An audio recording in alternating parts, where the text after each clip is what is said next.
that in Migori we have a party, the largest party in Sub-Sahara, by the name Orange Democratic Movement, that we all subscribe to. It is very unfortunate, and at the right time we shall unmask them, because they fail due to certain heavy issues that we shall sort out as an assembly.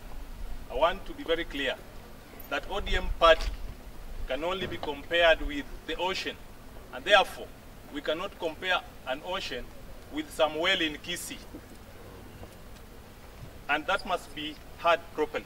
Members of ODM unanimously chose us, the two of us, myself and my colleague on majority, to steer this leadership. The ODM is the leadership of this assembly, and so we don't want to politicize issues that are not there. The process was meant to restructure the leadership of the assembly so that we meet the goals and perform to the expectation of our people. It was not meant to be diversionary, the way it is being reflected in the media. That behavior reflects the behavior of a jilted partner who will say anything and mudsling the others for the sake of getting leverage. These are life members of ODM as a party.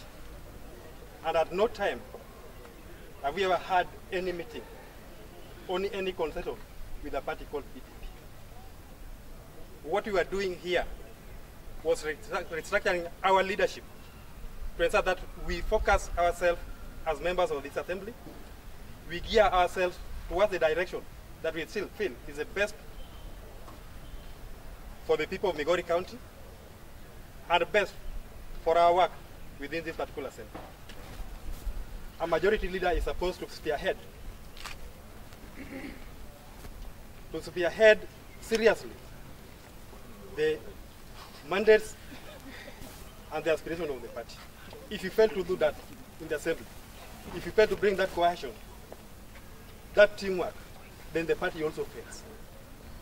Therefore, we could not sit behind and see our party failing just because of one or two persons. That the greatest sympathizer of PDP in Migori County is our former majority leader. When the issue of PDP started in Migori, we tried to reach our majority leader to call for a press so that we distance ourselves as members of this county assembly from that PDP party. He refused. So, because he's advancing another interest, that is not ODM, that is why we removed him.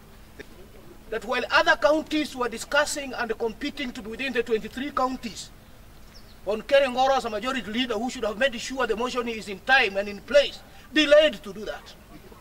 When we passed that motion very early, he again delayed taking it to the National Assembly, which is his work under the whip, and they never took it. What was the intention?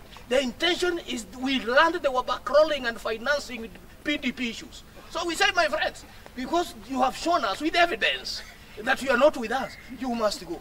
And they went. But the problem of going, people make noise, that all the 41 members of ODM in Migori County Assembly are still in ODM and they are intact. If Ngoro wants to go, then we are 40. If Keke is going, then we are 39, and we are very strong. We shall remain united. 39 in ODM. Let them go where they are going. If they don't want to go to PDP, they can go to UDA. They can look for a party that they are sympathizing. With us, we don't sympathize. We can only empathize. The Speaker received a report of members of ODM, which I am a member, I'm a bona fide member of ODM, that members of ODM had sat and decided to change the leadership of the party. So he did his duty to announce the new changes, which were announced in the plenary yesterday. So therefore the allegations that a member was removed because of being a sympathizer or maybe because of belonging to a party, that's not true. Nothing can be further from the truth.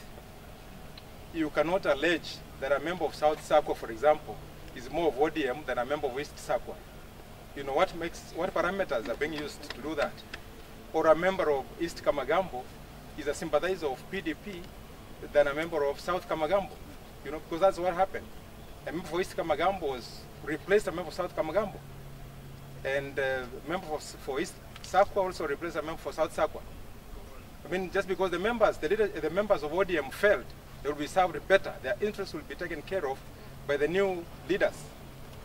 And the members have the prerogative to choose their leaders at any time. So if they feel, even today, that they want also to make changes, I mean, the rules allows them.